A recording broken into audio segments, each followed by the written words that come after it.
Good evening, and it's that time of the week again, that time of the week where we go racing in the PRL Indy Pro 2000 Elite Series here on the Global SimRacing Channel. Round 8 of our 10-round championship takes us to Mid-Ohio sports car course. This 3.6 kilometer, 13-turn up and down racetrack is going to be quite the challenge for drivers out there today, and you'll see all the action right here on GSRC. My name is Ryan Jones, alongside me in the booth, DJ Clark, stepping up to fill in for Ozzy today, and Joe Peak is behind the scenes, using cameras created by Dougie Beard. And let's dive down and take a look and see how you get around this place with our GSRC track guide.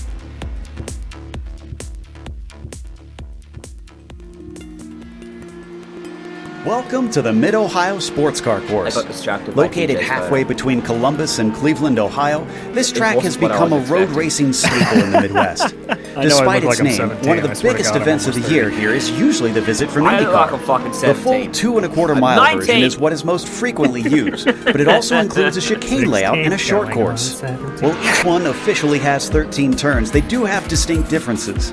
The chicane layout was the only version for the first part of its history, in which the keyhole included a bus stop-style back-and-forth jink on its entry. The short course simply bypasses the whole keyhole section altogether. The various turns have some rather famous names, such as China Beach with its downhill braking, inviting you into its eponymous sand trap, or Madness, which is a single-file set of S's with drastic elevation change. There's also the carousel, and this more than 180-degree turn offers a variety of lines that can be taken. Perhaps the most unique feature of the track is that in the real world, starts are rarely taken on the pit straight. Instead, the green flag is given along the backstretch where an extra flag stand sits. Naturally, sports car racing is the main staple of the venue, but motorcycles have a long history here, and in more recent times, NASCAR has started to hold races at the track. It also hosts driving schools and days for amateur racers to get on the circuit. The Buckeye State is often more closely associated with dirt track ovals, but the amount of history and prestige in Mid-Ohio's events make it just as worthy of notoriety in the region.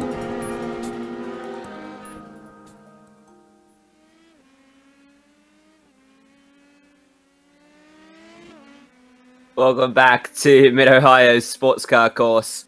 A look there, thanks to our track guide at how you get around here. But DJ, what more can you tell us about this racetrack?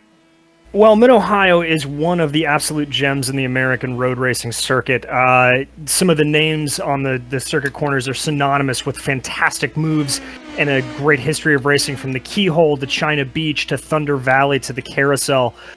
This has been one of the homes of IndyCar for years, and as we see these Indy Pro cars come onto this circuit, the big thing to keep in mind for these drivers is going to be elevation change.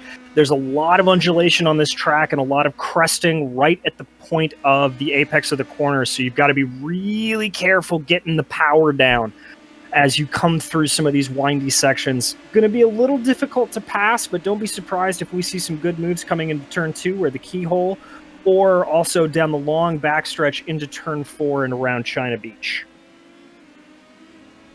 Definitely plenty of places to overtake around this track, and as always, we're going to see it all thanks to Simsa. Simulation Motorsports Infinity provides many consulting services, from completely customizing simulators to managing teams, individual drivers, and complete events. They're working hard to bring organizations, companies, manufacturers, teams, and drivers together at one place to support and promote sim racing internationally. They're also bridging virtual and real motorsports by providing a network between these two, involving sim racers, real drivers, teams, managers, engineers, and of course, motorsport fans alike. You can find out more about how you can get involved at simsa.net.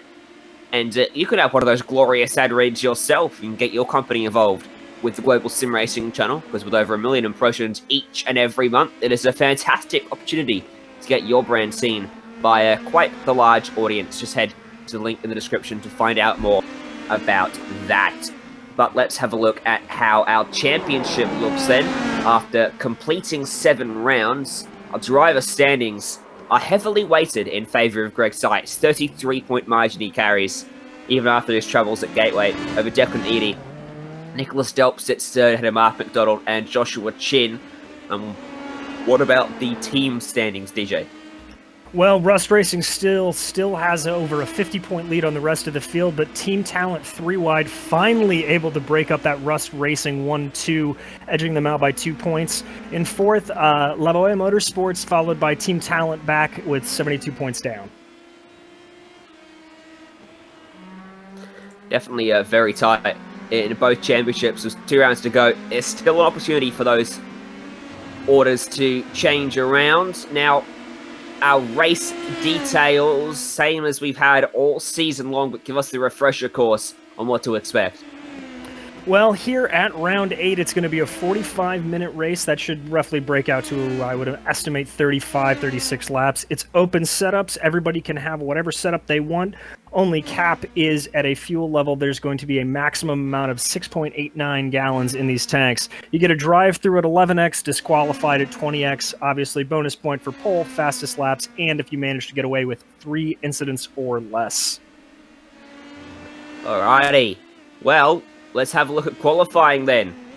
Just under 10 minutes still to go, and here's David McDonald, who currently finds himself in 3rd place, 0.5 of a second away from Joshua Chin, who was fastest, and Greg Seitz in 2nd.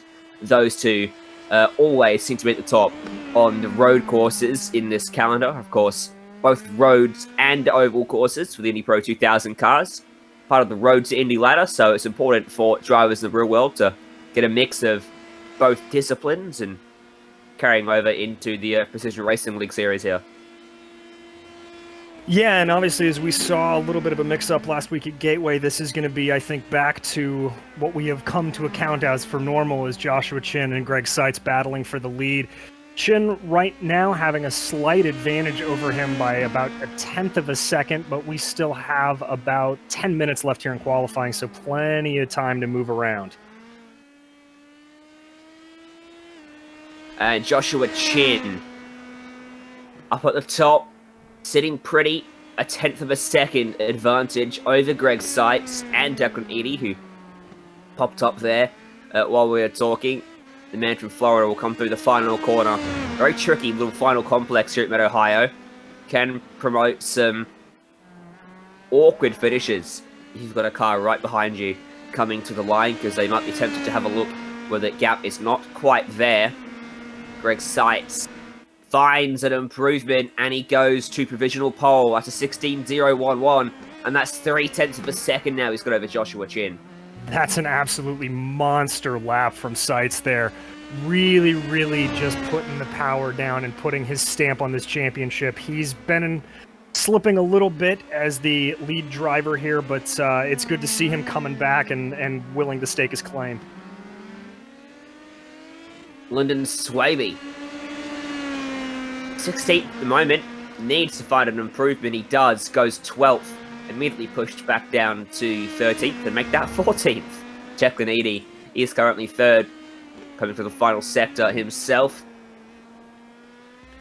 And as he crosses that crest right there, that's one of those moments I was talking about. As you make the approach through Thunder Valley, as he now comes into the carousel, you have to be patient on the throttle. Make sure to not get any wheel spin, not spin the car out. You really have to just sort of listen to the car, let the car dictate where it wants to go. This is not a track you can manhandle. As he comes out of the final corner there, trying to manhandle it a little bit and getting a little loose.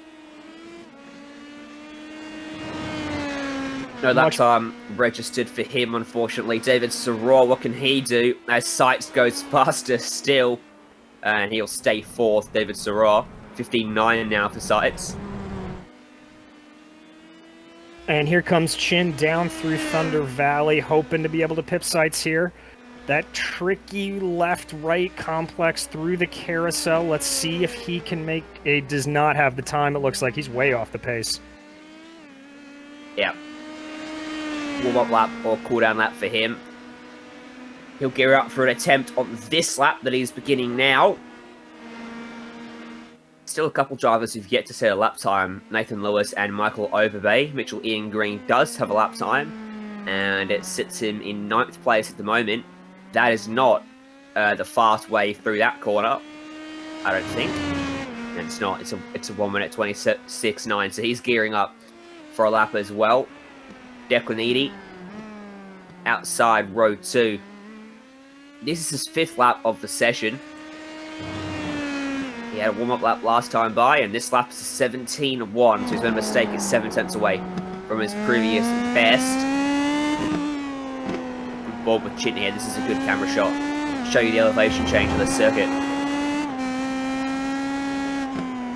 Yeah, that wonderful crest, and here you go right there. You've got to feather that throttle, come down once again through Thunder Valley. This is one of my favorite parts of the circuit. The shade really can throw you off a little bit. You have to be right on the limit coming in here into the carousel. As you can see, Chin losing it just a little bit. You've got to be careful on the brakes there as well. This elevation change will throw even some of the best drivers off as he crosses the line not fast enough. Still 5 minutes for him to find that improvement though. Starting second isn't disastrous either. Over the course of a 45-minute race. Starting 5th place might be a little bit troublesome though, as you start to potentially fall into the clutches of the mid-pack, where plenty of disaster can strike. Mark McDonald is in 4th. He's jumped ahead of Indy. He's going to come to our favourite crest on the circuit. One that catches me out every time as a driver, and almost caught him out as he snapped sideways, entering, had to save it. That'll cost him all the way up to here because it's flat out. Indeed it is, as he comes through the carousel. It's a deceptive corner. You think you want to take that completely tight on into that curb, but that's not the fastest way, as that little snap from him cost him just a little bit. 5th fastest for McDonald.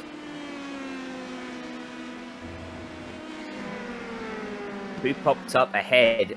David Soror, I think, going to 3rd place. Mark Ponik is going to find himself running in 11th at the moment. If he can find an improvement of a 2nd, he'll go to pole. More realistically, if you can find half a 2nd, he'll find himself 6th or 7th. Let's see how this one stacks up through the last corner, sweeping onto this little straight. Not really the main straight. 17.086, fractionally slower than what he's already done. That's where the finish line's located at Mid-Ohio. On iRacing, it is where the start line is too, but in real life, the start line is often coming out of the keyhole at the top of the circuit and on the big, long main straight, which incorporates turn 3 as a bit of a kink. Yes, on both IndyCar and IMSA, that's what they like to do, having that longer area to get up to speed, as we see Sirach crossing the line, unable to improve his time. But for them, that's just a better way to get some better overtaking down into China Beach. But here on the iRacing service, it is both on the traditional start line, as we watch Daniel Kranfus with a great 4th place, trying to better it. Unable to at the moment, about 2 tenths off his best time, but that's a really, really good qualifying run from Kranfus up in 5th. It is only half a second covering our top 6 drivers then, as Chin has another crack, and again it's not fast enough. He has got closer though to Sights. It was about 3 tenths when Sights went sub 1 minute 16. It's now a 1.5 tenths, closer to 2 tenths maybe between them. Edie is starting to just tumble ever so slightly down the order. He was as high as 4th, now he's 6th, and he needs to find an improvement if he wants to improve that starting position. I think that's a bit of a redundant statement. He only needs to find half a tenth per second though to get ahead of Daniel Kranfus. As he comes out of the last corner, able to improve his time. Goes to 4th, jumps Kranfus and Soror. Good run from Edie there. He's got to be happy with that, as we watch Sights trying to see if he can go even faster. He's about a 10th off of his time. Still the only driver to crack down into the 115s. It wasn't faster than he'd already done, but it still would have been fast enough on its own to be pole position. It was a 16.094, so he is consistent and he's fast. That's ominous for the race for those guys behind. Joshua Chin is coming to the line as well. What has he put down? A 15.694. How about that? Gauntlet thrown down from Joshua Chin. He goes to provisional pole with just 1.5 minutes remaining. That's a 1/4 second he's got in hand now over Greg Sights. That is just a mega lap and completely throws our storyline of everyone being so close as we follow Sights here. down through the S's, trying to ease onto that power as you see another one of these crests here coming up. Keeps it nice and straight as he takes the braking into your favorite corner there, Ryan, and gets down on the power from Thunder Valley. A little bit wide there.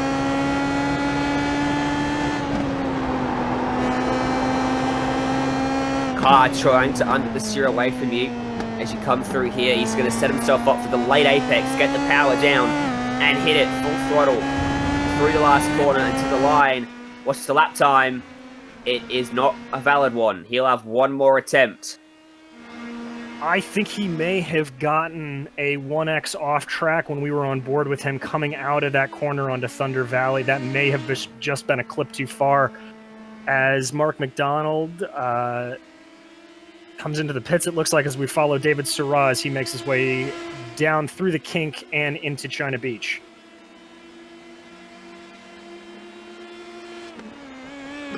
Got a car in front of him, that's Andreas Ike. Shouldn't be holding him up at this point.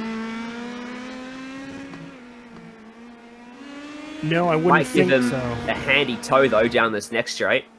It very well might, as we're on board, as we follow Nicholas Delp here as he snakes his way through into the carousel. Excuse me, that's not the carousel. That's coming into the pit lane there. Delp giving up. Greg Seitz is coming into the final sector. David Sirra, a little bit behind him on the racetrack, or just in front of him, rather. Sirra comes to the line. What's it going to be for him? 16.267, fastest of the session so far. Greg Seitz, can he snatch pole back away? No, he can't. So Joshua Chin on the pole. David McDonald, currently 9th, 16.669. His best, 16.617 make that. But it will keep him in 9th, not enough to improve.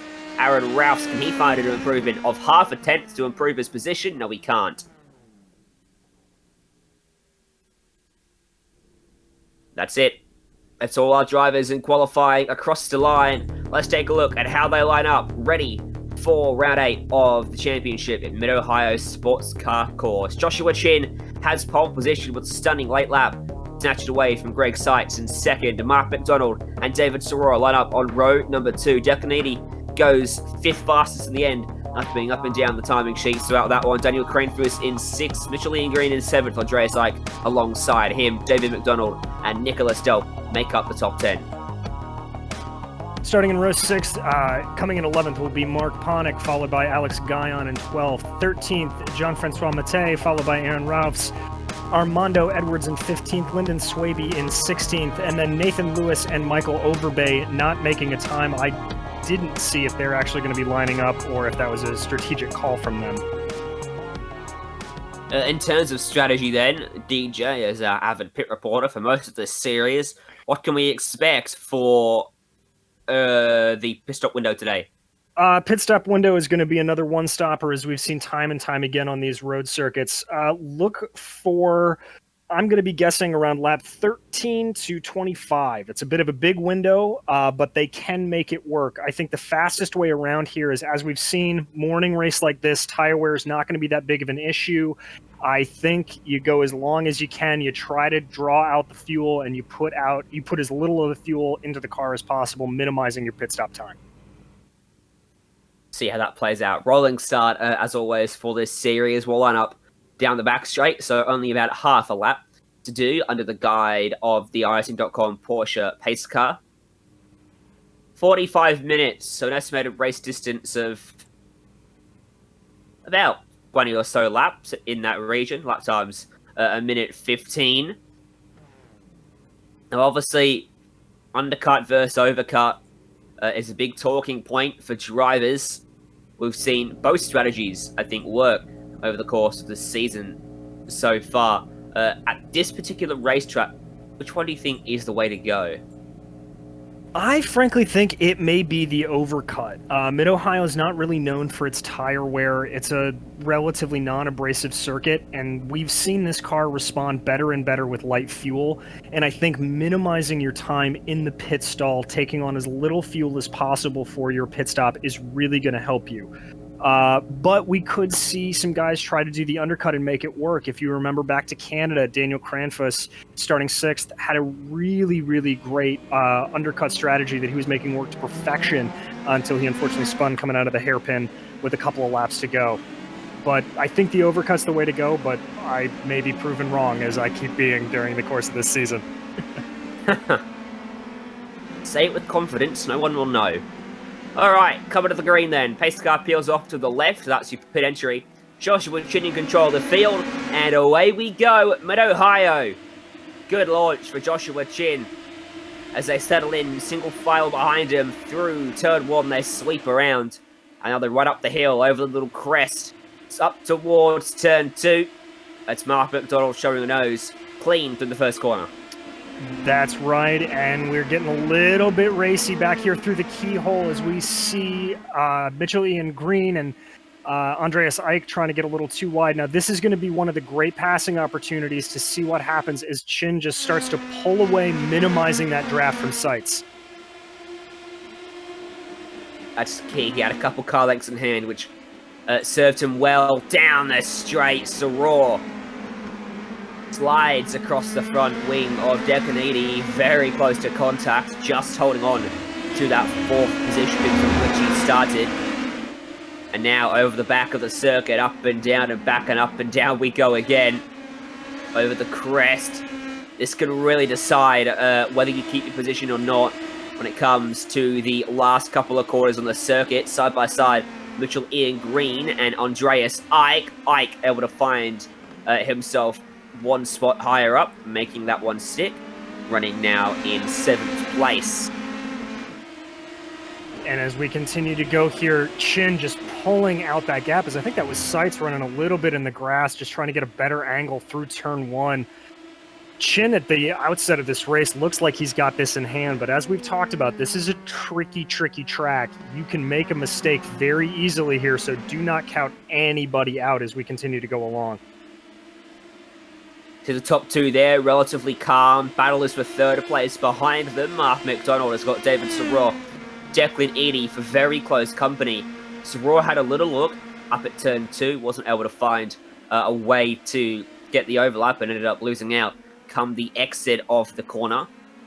See slightly different lines being taken across the top of the hill, highest point on the circuit right there. Yes, and as we look even closer, we continue to follow along on board now with, I believe that's Declan Eady, as he's chasing down David Soror. You saw him sort of poke his nose out coming through China Beach into that complex, just trying to see if he could maybe get him in to make a mistake. I think that's going to be one of the best ways to make a pass here, is just try to psych out the guy in front of you as we get here and continue down this lap and start lap 3. Behind them, Green was able to get back by Eick after switching around on lap 1, so that's a pretty good battle. David McDonald with a ticket to that show as well, sitting behind them in 9th. That's a 3-car scrap. See how McDonald closed up. 3rd car on the train under the brakes there. Almost had to abort and brake a little bit harder to avoid getting into the back of Eick, but look how close he is. This might be close enough to get within striking range down at China Beach. Does he get there? He's very close. He thinks about it. He goes for it up the inside. Eick gonna hold tough around the outside. But a fantastic job from McDonald to keep himself there. And all that got tight for a second. And you can see one of the best parts about this track is the multiple lines you can take through that corner. McDonald really able to take a lot of speed up through that left-hander, and just, frankly, guts from Andreas Eick being able to keep the car down and keep the power down to keep himself in front. P5 battle. Still well and truly alive. Declan Eady with Daniel Cranfuss for close company. Greg Sights, by the way, fastest lap of the race, running in 2nd. So not going to let Joshua Chin get away with this one. Bit of the grass for one of the cars further back in the field. That's not something you want to do on the regular, because eventually it will spit you to the left or to the right if you overcorrect it, and that will be day done in a kind of a horrendous incident. Very true, as well as you want to try to keep those incident points down. If you get a little bit too far over to the grass, you pick up a 1x, as we talked about. You get a penalty for 11 of those incidents, so definitely want to avoid putting a tire out onto the grass.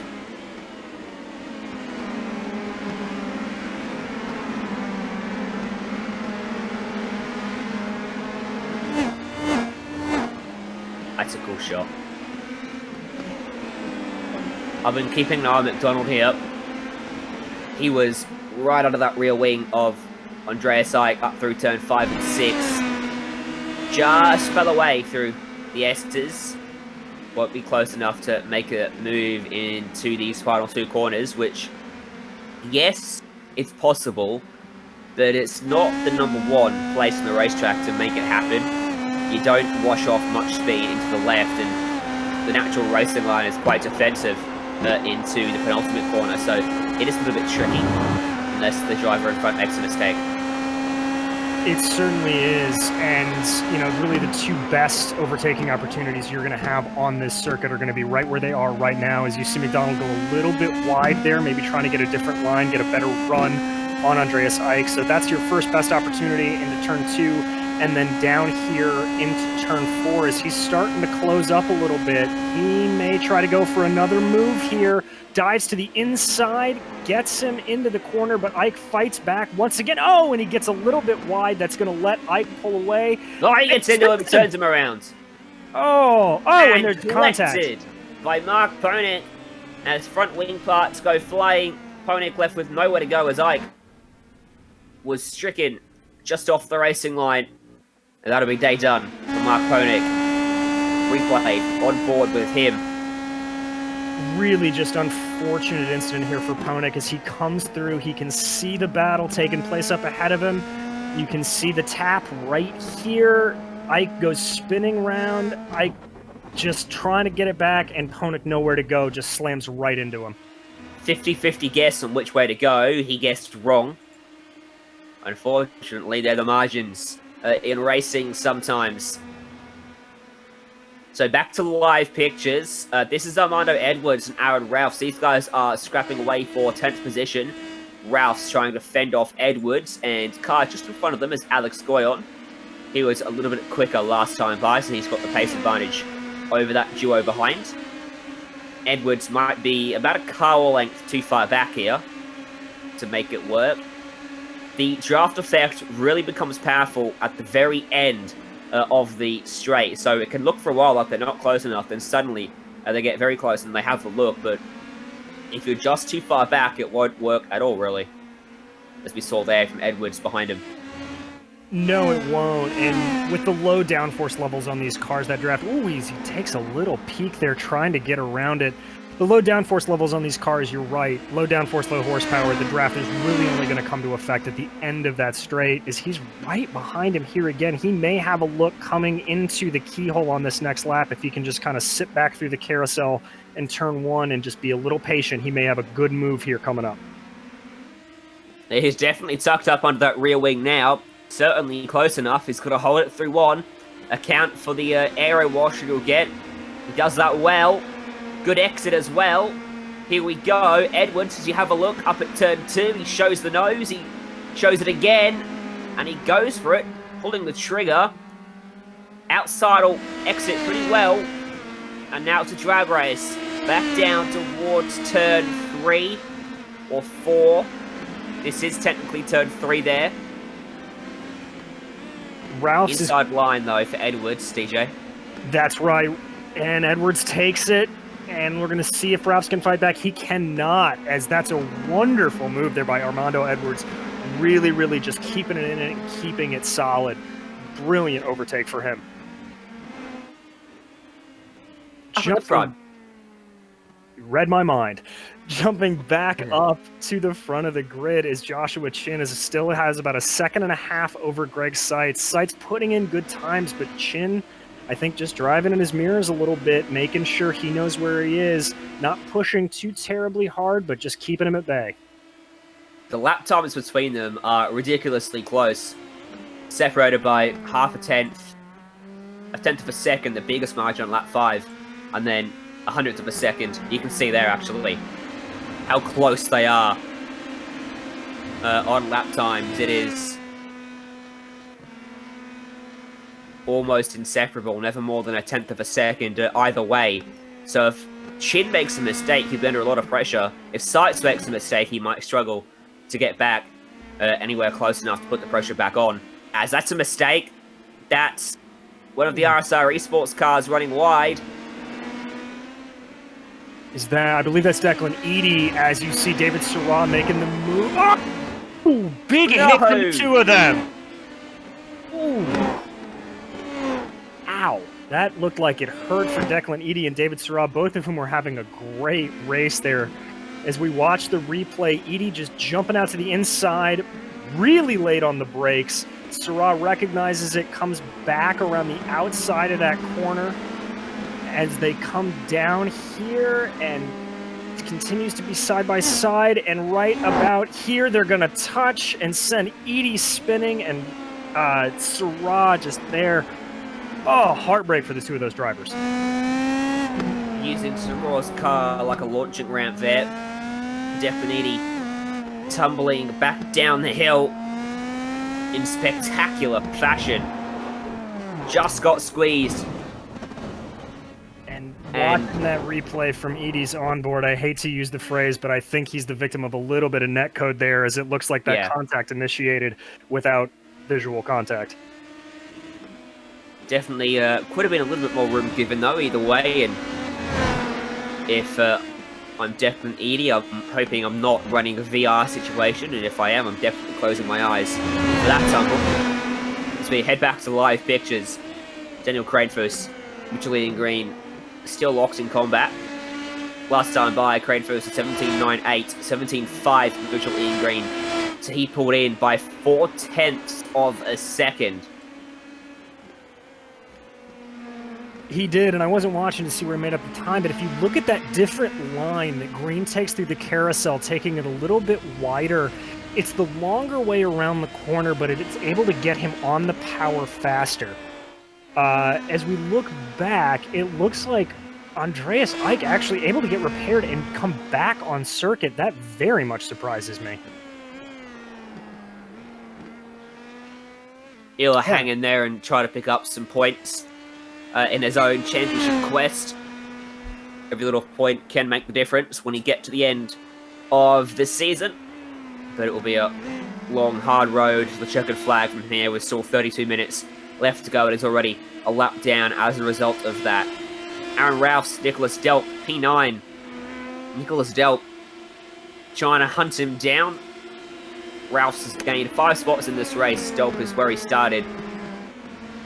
So this will be reclamation of position for Nicholas Delp after Rouse passed him earlier on. Yeah, and as Delp now you saw kind of seesawed through that concertina effect through China Beach, he may have a bit of a run coming down here to the carousel. As you look at those lines, Delp just trying to find an angle on Rouse, trying to maybe force him into a mistake, just anything to get the advantage on him.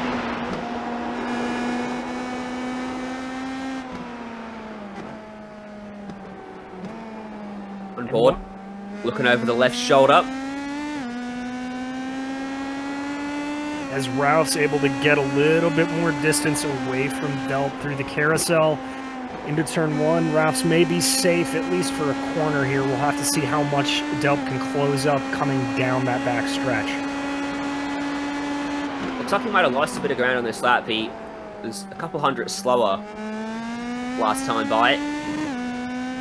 Definitely lost a little bit through turn 1, and he's not close enough on this lap to have a look down at turn 3 into China Beach. No, he's not. He's still able to close up a little bit. This is kind of where he was on the last lap.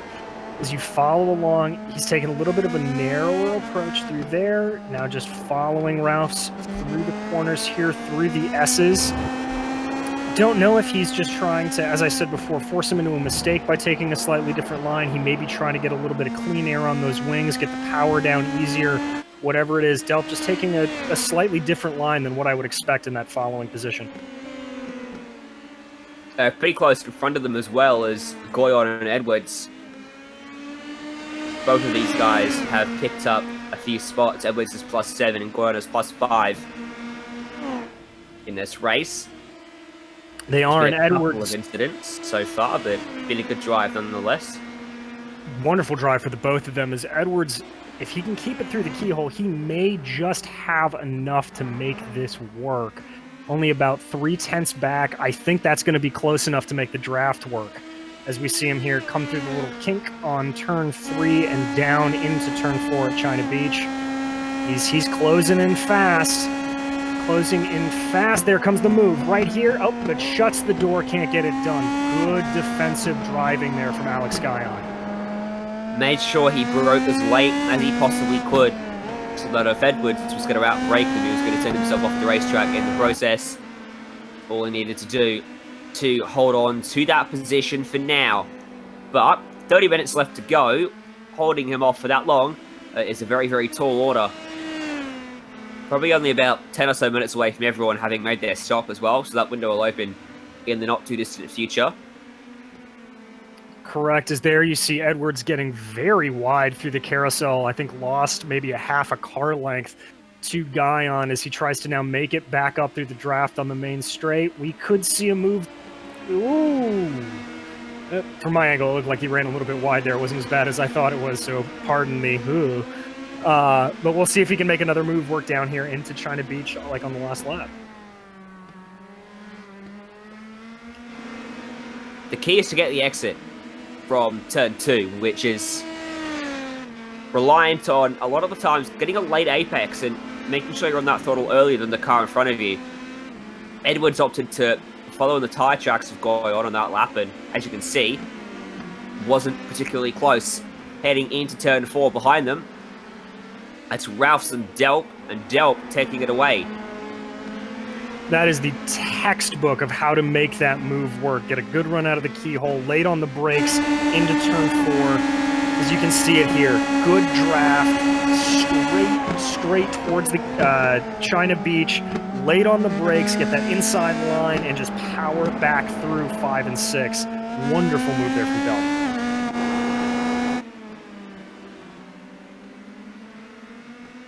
Gap at the front is out to 2.5 seconds now. Chin is starting to put sights under a lot of pressure. He's lapping quicker and quicker comparative to sights each and every lap. A couple tenths quicker last time by 2.5 tenths to be exact. Edwards and Goyon though further back. Now they're changing around positions. As soon as we go away from them, the action happens. You know what they're saying? Wait, what is the saying? I watched pot never boils. Yes, that's it. Yeah, they're back at it again. Guyon trying to get back on Edwards, maybe trying to make it work around the outside, looking for the over-under, but Edwards taking a leaf out of Guyon's book, just putting his car right where it needs to be, blocking the path forwards from Guyon. Really good move there. He got that move done going into the keyhole and was able to just defend coming down through the backstretch. As it looks like we are going to come back on a replay. There you can see it.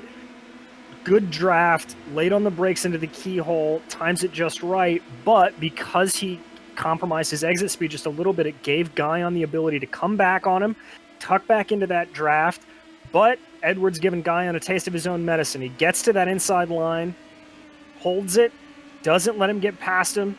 As we come here late on the brakes, enough to hold it out, slows the car just a little bit at the apex to block Guyon's path back. Textbook move. And back in live pictures, they're back at turn 2, next lap now. For these drivers on board with Goyon. He didn't let Edwards get away too much, but he's definitely safe heading into turn 4 into China Beach. Why is it called China Beach, DJ? I know it's technically China Beach is the sand trap. As Edwards makes a mistake there going in too deep, Guyon trying to make a look back at him. I'm sure it has something to do with the China Beach TV show and around the building of Mid-Ohio. That would be my guess. I just know that it's always been called China Beach from when I've always talked about it. Fair enough.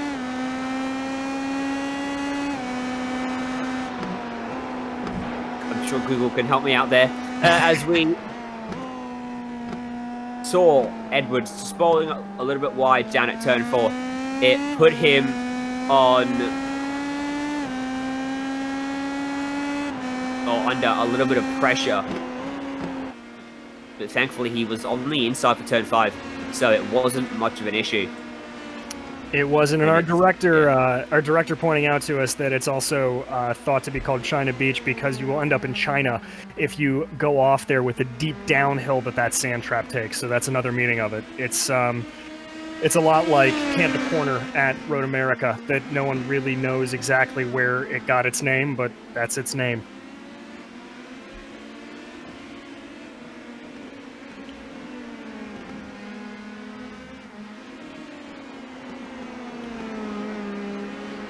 I'm on Google and I can't find the answer, so I'm giving up on that one. Goyon's doing a good job not to let Edwards get away, though, since he got by him. He was heaping a lot of pressure on him. You would have expected Edwards to pull away a little bit further than he has. Ralphs has had an issue, though. Remember, he lost out the position to Nicholas Delp a few laps ago, and we picked him up there going slowly, exiting turn 5. Here's the replay of why he's ended up in this position. Looks like he's got a good line there, just too much speed.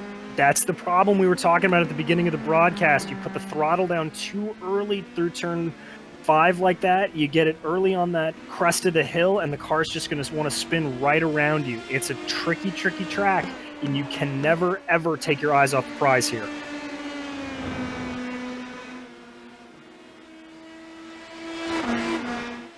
That is where Ralphs has ended up, now behind Swaby. So he's in 12th position, which is still net gain where he started, but he is the last car on the lead lap. Andreas Ike, Saror, Edie, all multiple laps down. As there he goes by Swaby. That was very easy down the back straight, and I think Swaby just let him go there, recognizing he had the faster car. Good heads-up move from Swaby there. You always kind of like to see that in racing, when you just recognize it and let him go. Very much always appreciated all the way around.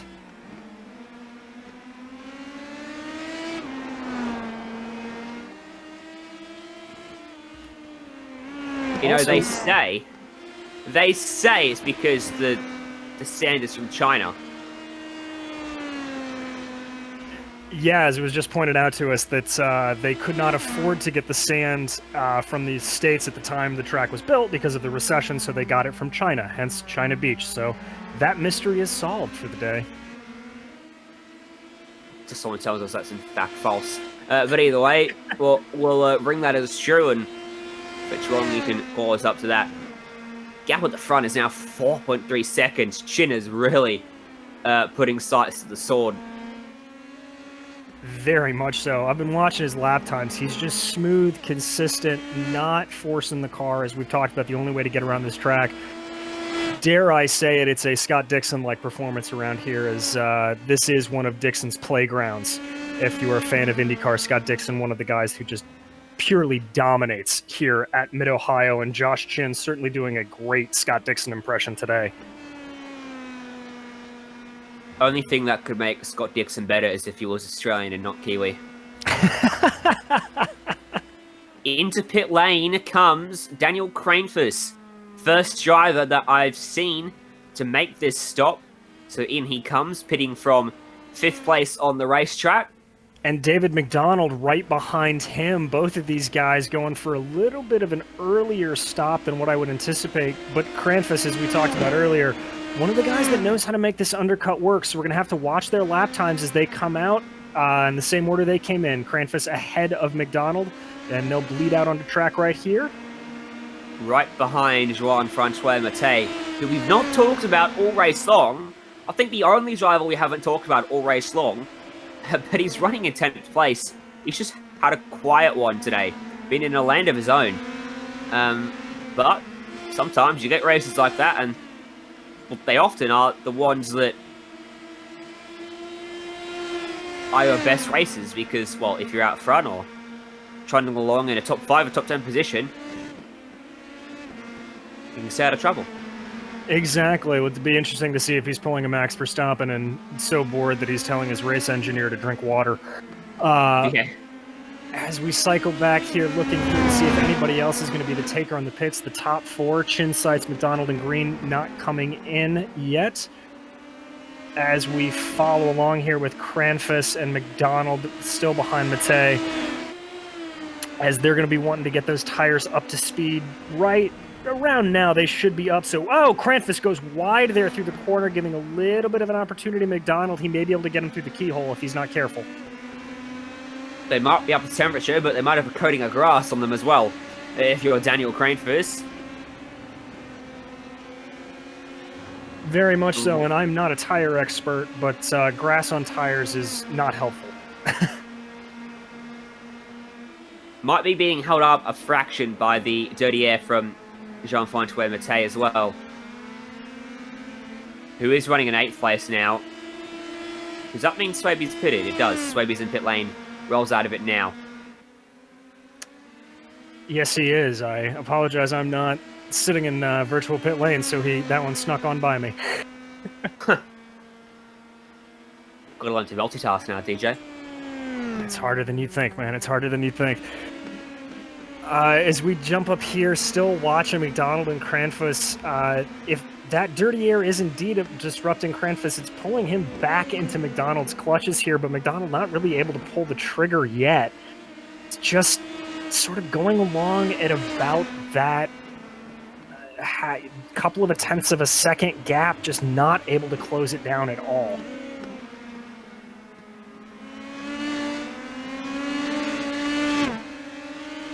Yeah, McDonald's just got to try and shake up what he's doing in terms of trying to close that last little bit to Cranfus, but he's got to make sure he doesn't fry his equipment in the process in terms of tires and overheating the car as well. Because if you run too close to someone for too long, you can start to put some strain on your car. Jumping up to P6 here, Alex Guyon defending from Nicholas Delp as they come down through China Beach. Delp having a really pretty good run here, up 3 positions, as is Guyon. Guyon is up 6. So we'll have to see how this goes as they make their way through the S's. Let's have to see if one of these guys decides to pit early, try to get him caught out on an undercut. If I was Delp, I'd come to pit road. I agree with that. Which means expect to see Goyle on this lane in this time. So it's always the opposite. It's the commentator's jinx. Goyle did. What do you know? Gets it pulled up nice and smoothly, no issues. Getting down to the pit road speed limit of 72 kilometers an hour, which is... I think it's, what, 55, 60 miles per hour, if I remember correctly? Is it 45? 45 okay. miles per hour, says Joe. Joe, our director, helping us there with the math. Yeah. It's amazing watching this battle at the front, in the lap time battle, how they were so close, almost inseparable over the first few laps. But now the margin just seems to be getting bigger and bigger and bigger. 8 tenths quicker a lap or two ago was Chin. And Chin coming into the pits now. Yeah. So this is going to be the deciding factor, I think, to see what happens. He's coming in on lap 22. Obviously have plenty of fuel to do it. Sights staying out. McDonald looking like he's staying out as well. We're going to have to watch Chin very closely. Up, getting new tires, and he peels out of the pits there, blending back through that slightly awkward pit exit back onto the track. As who's that sweeping around him? Is that Mitchell and Green? So this might hold him up just a fraction until he gets by him, which might actually happen down at turn 4. Green hasn't pitted, of course, so he's not fighting for position technically, but they are both on the same lap. No obligation for Green to let him go. But if he's smart, he won't battle him here because he'll hold himself up as well in his own quest as he covers the inside line. We could, again, be seeing a little bit of team tactics as Mitchell Ian Green and Greg Seitz are both Rust Racing drivers, just trying to block Josh Chin up a little bit as they come through the S's. It's definitely holding Chin up, and I will also say Chin has to be a little bit careful going through this section is the tires are just about now up to peak temperature, so you're going to lose a little bit of time as Greg Seitz now in the pits as well. The bad news is unless his outlap is absolutely disastrous for Chin, there's no way he loses the lead of the race. Straight away, he had almost a 7-second margin when he pulled it into the pit lane as Seitz comes in, pulls into his box with his car angled back towards the fast lane. There's little things that make all the difference. He comes out nice at the straight, and that's the margin. Pit lane comparison, almost identical between them. And that just superior driving from Chin here, that really good rhythm just paying massive dividends for him as he gets out of turn 2. Expect to see Mitchell Ian Green in on this next lap. I doubt he's going to try to go longer, as we see Jean-François Mattei coming in as well, hitting out. Chin? Go ahead. Sorry, Chin's definitely lost a little bit of ground. He's still behind Mitchell Ian Green. He's actually further back than he was, so I think we could say the dirty air's definitely playing a factor in this, because on outright pace, Chin's the fastest in the field, but right now, not working out for him. Tyres might be just coming up to temperature as well. A good example will be in a minute. Once Seitz crosses the line, I can compare the outlaps of both drivers. For Chin, it was 1 minute 35.416. Now Green, what does he do? He's going to come into the lane, and that will unleash Chin back into some clean air. His first full lap was a 1 minute 17.0. Seitz's outlap was a 33.693, so almost 2 seconds quicker than Chin's outlap. Very much so, and Mitchell Ian Green playing a great job there, just holding Chin up just a hair. We'll have to see if it plays in and can actually help Seitz start to catch Chin, but one way or the other, definitely hurting Chin in the long run. That first flying up of a 17.0 is a second slower than the lap times he was doing right before he pitted, which was a 16.0, 16.1. That's the effect of the fuel on these cars, I do genuinely believe. You get down to low fuel loads, and with as light and as aerodynamically limited as these Indy pros are, light fuel levels can really, really make a difference. Certainly right about that. That's Delp and Mattei. Now Mattei... That's Goyon, sorry. Graphic throw me off just a little bit. Yeah, continuing their battle. Got to keep you on your toes. As it looks like Delp trying to think about that move on the inside, not close enough to do it. But he's going to stick with him right through here, see if he can force a mistake, as we've seen many guys making a mistake through that tricky turn 5 complex.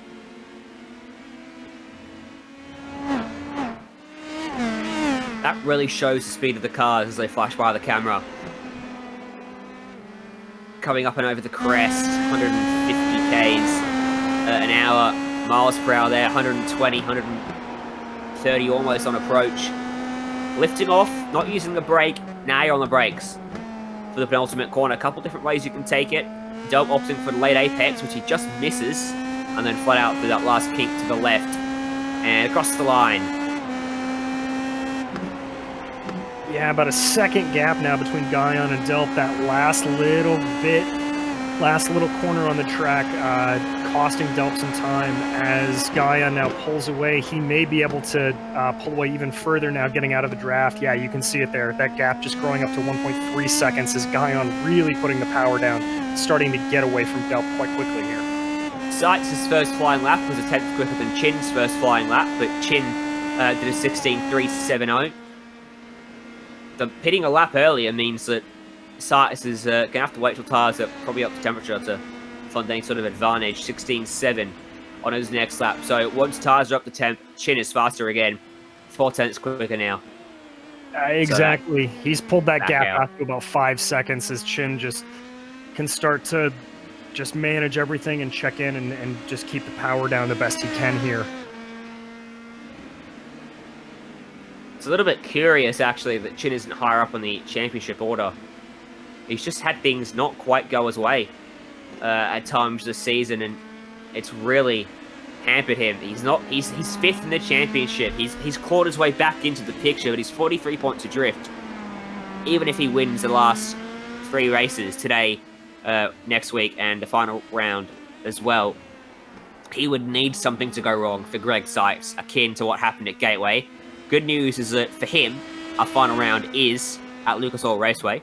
We know the ovals aren't the strong suit of Greg Sykes, but neither are they particularly the strong suit of Joshua Chin. So it might be an unknown heading into that finale. Declanidi was second in the points. He's had his issues today. Jelp's back there battling for about P10. And Mark McDonald, who's 4th, is battling as well further down the order for 3rd place. That's a problem for Aaron Ralphs again. Got a replay of this. So opportunity for Chin to maybe even leapfrog as high as 2nd or 3rd, depending on how the points fall after today. That's right. As we watch this replay from Ralph's, is that Ike behind him, I believe, is just coming up nice and easy here, goes in, and it looks like he just overshoots into the keyhole. Was fortunate not to drift out into the tyre bundle there, which would have done a lot of damage to the back of that car. Probably tore off that rear wing. So he'll continue on. Still running in 12th position. Last car on the lead lap. 2 laps down is Andreas Ike in 13th. 4 down for Soror. Edie and Koenig 17 and 21 laps down. Both retired. Soror and Ike are still on the racetrack, but yeah, multiple laps down. They're not finding any progress unless someone else runs into issues in front of them. Exactly. As we go along here, Chin just still slightly eking out that advantage. As we continue to go along, he's pulling a Dixon. There's no other way to describe it. He has just checked out at the top of this field and pushing ahead. Great drive here from Joshua Chin with about 10 minutes or so to go. I'm going to estimate that to be about 7 laps. Yeah, not long at all. 5.8 seconds the gap. Chin can afford not to push the car, and he can cruise home relatively easily now. Can't afford to lay off too much, but definitely not under pressure. 24 seconds the gap back to 3rd place. So even though Sykes is 6 seconds away from Chin, he's still in a league of his own. There is Green in 3rd. He's only got 2 seconds in hand over Cranefoos. They're about a 10th away on lap times. He can't afford a mistake. Otherwise, Cranefoos will be right there with him. Both these guys have picked up a few spots. Green's up 4 and Cranefoos is up 3. David McDonald runs in 5th and he's up 4 spots as well. I'm bored with Cranefoos as he runs over the crest. Yeah, Cranefoos really benefiting there from that early pit stop. Wasn't sure if it was going to work for him or not, but once again, he's sort of proving the lord of the undercut here. Just making it work for him as looks like he may be able to reel in Green by the end of this race and potentially get a surprise podium if he keeps on the way he is.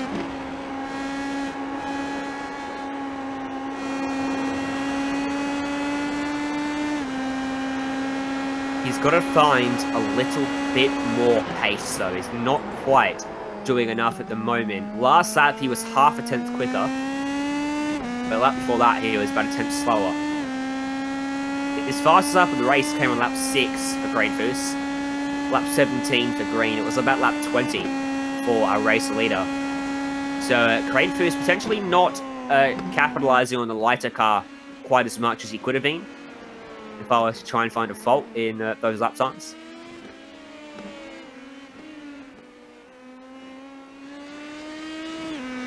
Yeah, he's just a little hesitant over the throttle, I think, trying to preserve. This would be his best position, his best race of the year so far.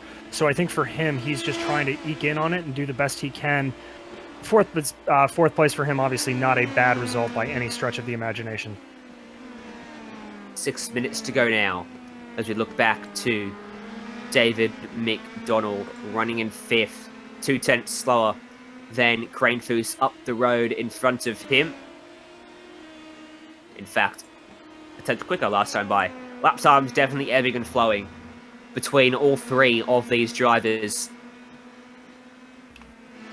there is a chance they could all climb on top of each other at the end of this race.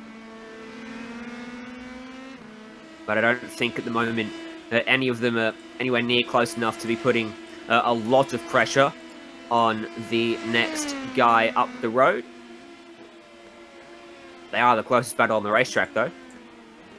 No, they are, as most of the other gaps we're seeing are at shortest 3 seconds and at longest, well, Michelin Green sitting 20 seconds back from Greg Seitz as he continues to lose a little bit of time to Joshua Chin there.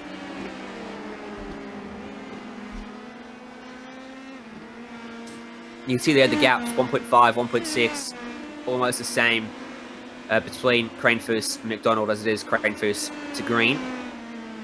Being that middle car is a bit of a tricky situation, especially if they close up and he's trying to attack Green while Kranefuss attacks, while McDonald attacks Kranefuss, because then instead of just focusing all your attention on the car in front, you know, backing up your entry to get the exit and things like that, you can't do that, because as soon as you do that, the car behind pokes nose up the inside.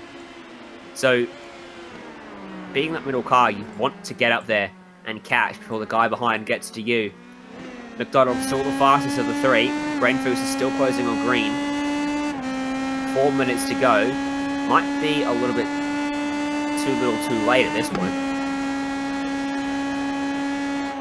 Yeah, I think at this point things are starting to get a little bit set in their ways here. It's going to be very, very hard for these guys to try to catch up. Almost impossible at this point. Although Kranefuss really starting to eke it in. He's got the gap down to a second to Green in front of him, so I may have spoken too early on that one.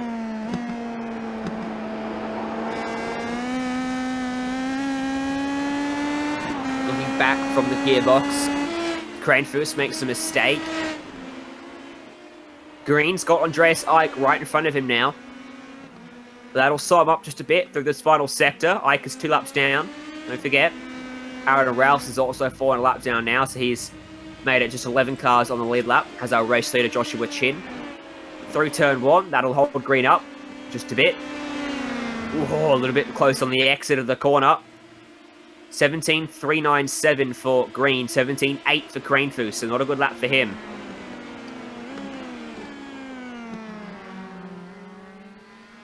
No, not at all, as now we really start to see this bunch up as Kranefuss, McDonald, and Green just getting closer and closer together. I think you may have called this right, Ryan. We may be in for an interesting side of the race as there he goes, getting out of the way, getting onto the grass a little bit. As now he's going to block up David McDonald. That's going to be some very, very angry noises coming from David McDonald's car. Looks like he lost a couple of tenths of a second there to Daniel Kranefuss with the lap traffic. Kranefuss been kicking himself because if he hadn't made that mistake on the previous lap, he would have pulled in by about half a second on Michelin Green going off the lap times he was doing before that. So he's cost himself a big opportunity there, getting through the lapped car of Andreas Ike. And you expect Green's time to normalise now, back to what it would have been had he been running by himself. McDonald is now almost in that range where he's going to get some benefits down the straights, courtesy of the hole in the air that the preceding car is punching out. 16.857 for him, 16.99 for Kranefuss, 17.18 for Green. It's really a testament to just how well David McDonald was driving as he got held up there a little bit by Ike coming into China Beach. We'll have to see how much he can close up as he's got about 8 tenths of a second back to Kranefuss right now, trying to claw that in here with about 2 laps to go by my recollections. By the way, 16.5 for Mark McDonald in 6th behind all of them, but he is just too far back at this point to play a part in this battle. Minute 18 left, so 2 laps indeed when they cross the line, going off, of course, where the lead car is, not where the individual driver is on the track. That's a mistake for Kranefuss again through the crest, and that will kill him down through Thunder Valley. Momentum killed. McDonald looking, not close enough though, and that should be Michelin Green home free now, unless he too makes a mistake. Very much so, and you know, normally looking at that situation I would blame the tires, but well, David McDonald and Daniel Kranefuss came in at the exact same time, so I don't know if maybe Kranefuss is just struggling with a little bit of excess tire wear there, or what's going on, but he's just really having trouble putting the power down into that final sector. Is this the final lap? Is the question we have to ask ourselves. 25 seconds left on the clock, and Joshua Chin is coming up and into Thunder Valley now. Going to be tight, but I reckon he'll make it one more lap to go. Through the final corner, going to be the white flag for our race leader, Joshua Chin. One more time around at Mid-Ohio, and he gets there with just a second to spare. 5.7 second margin. 7 seconds now. Sights has been really slow on this lap. Sights did just set the fast lap of the race 2 laps ago at a 15.975, but just once again, not enough to squeeze in Joshua Chin there as Chin just continues to pull away. Yeah, lost an absolute chunk on that penultimate lap of the race. Crane Foos has given himself a bit more breathing room over David McDonald in that battle for 3rd position. He does a 16.6, which is the fastest lap any of them have done for quite some time. It's half a second quicker than Green. But again, he's not been doing it consistently enough to get there. No, he hasn't, but what it has allowed, it has now allowed Mark McDonald within about a second of David McDonald in front of him. Don't think that's going to be enough to close the gap, but it certainly makes this just a little bit more interesting, as one mistake from any of these drivers could now cost up to 2 positions. But our race leader, Joshua Chin, from the pole, got the launch, never looks back. Lights to flag for Chin. He gets it done at Mid-Ohio. Stellar drive. Absolutely incredible drive. Really, really one of the best he's put in all season. Just absolutely flag-to-flag domination from Joshua Chin today. Battle behind them for the minor placings. Sights second. Literally Green will come home in 3rd despite the 2 cars running him down or trying to at the end of the race. Crane Foos will hold on for 4th ahead of David McDonald. Mark Barron 6th as well. Last 3 drivers just coming across the line. 10 cars in the end, finishing on the lead lap. Lyndon Swavey folding a lap down. He'll finish in 11th place as well. That brings us to the end of the race for round 8 of the PRL Indy Pro 2000 Elite Series.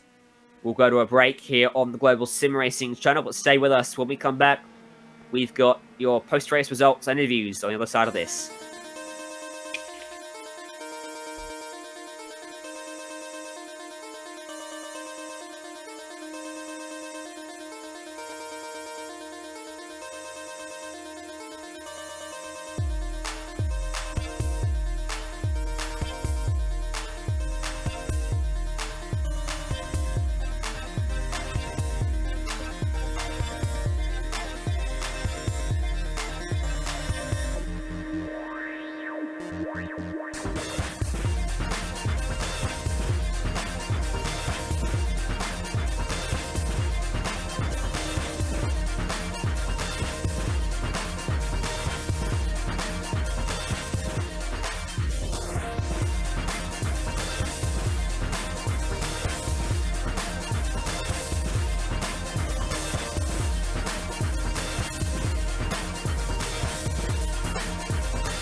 Welcome back to GSRC, to our coverage of PRL Indy Pro 2000 Series Round 8, presented by Simsa.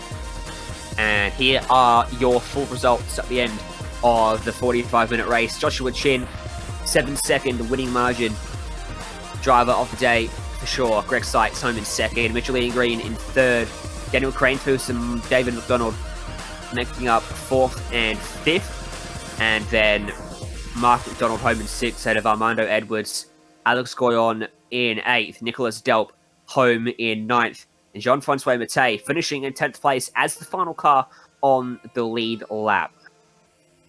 That's right. Lyndon Swaby coming in behind Mattei, and then Aaron Roofs, Andreas Eich, David Sarra behind him, and then Declan Eady and Mark Ponick both failing to finish the race due to contact is throughout the race. Nathan Lewis and Michael Overbay not so much as starting it. Nice to see them in this race. Let's have a chat then. 2-hour race winner, the man that came into today fifth in the championship, will certainly leave a little bit higher than that. Congratulations. That was a very good drive. Lights to flag. Thank you. Greg gave me motivation in qualifying. I guess he felt threatened and wanted to play games. So I decided to give him reason to feel threatened, pull by 0.3, and the race was just as well as it could have gone. One or two little mistakes here and there, but overall, I think the best I could have gotten out of that for sure. It was interesting looking at the lap times between you two. At the start of the race, you were almost inseparable. The further we got in, the quicker you got, and the margin between you two in terms of pace got bigger and bigger. Was your car geared more towards long runs? Was it just a case of you're very nice on your tires? What do you think the story is there? I'm not really sure because I ran an official race this morning, and after 10 laps, the tires were just done for. So going into this, I knew that tires were going to be a problem, but I was pushing the whole race and really didn't fall that far out of the 1s and 2s, occasionally a 3 and a 4 with a mistake, but the lap times were consistent, and I wish I had an explanation as to why, because I really don't know why. Maybe subconsciously you drove a little bit differently after that race earlier today. In terms of the championship, I mentioned as we pulled you in, you were fifth heading in. You've certainly had the pace to take it to Greg Sykes. Championship's painted a different picture. You're close. You're not quite there. You're an outside chance, I would say, with 2 rounds to go. How do you rate your chances of getting to sight? So what is your goal then overall? I think Greg's basically got the title wrapped up with just how the season started. But I think second or third is probably the goal at this point, especially with Declan having another bad race today and having Lucas Oil to end the season. Another oval for us should be pretty good, and I think we'll have the pace there. Yeah, going to be good to see how that fight unfolds. With 2 rounds still remaining, who are the people that help you get it done and the sponsors you couldn't do it without? Everyone at Team Talent. We had a lot of guys out tonight with various things going on. Andrew Wood is out in California for a kart race. Austin Espity has no power right now or internet. Liam Quinn has a re-aggravated leg injury, but I don't know where Daniel is. I remember reading, but he's somewhere. But Lyndon, Nicholas both had pretty good races. Unfortunately, Andreas didn't get the finish he deserved. And got to give a thanks to Craig Setup Shop and White Good and Sim Shop. You can get basically the same setup that I ran this race with on Craig Setup Shop. So feel free to check it out. Hey, thank you very much. Congratulations on another solid drive and a great victory here at Mid-Ohio. Thank you, guys.